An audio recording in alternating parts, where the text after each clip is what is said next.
into how you can find and grow your superpowers to level up your life like never before. Okay? So I welcome you to the Puchology Academy, the school of life towards greatness, excellence, and success.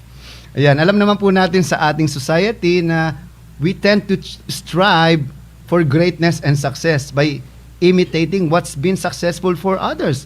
When in reality, we should be doing what's successful for us. Bagay na bagay po ang theme natin, no? You strive, that's why we survive. O yan yung ating theme ngayon, di ba? And sabi nga sa theme nga natin yan, ano yan? Strive. That's why we survive. Masyado po tayong nagpapa-apekto kasi sa success ng ibang tao. Samantalang, meron naman tayong kakayahan na wala sila na pwede nating magamit para tayo maging successful rin. Yan po kasi yung parang pinakamadaling pagkakamali na nagagawa natin. Tama ba? You're striving for the same goal as somebody else.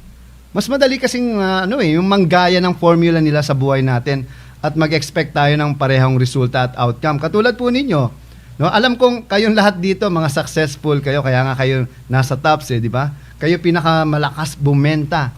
Oh, speaking of benta, next year po bibili ako ng kotse. So, pwede kayo mag-ano sa akin.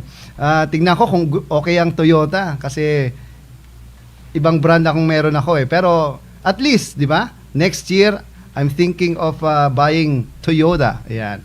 Pero alam niyo ba yung naging nangyayari kapag ginagaya natin yung formula ng ibang tao?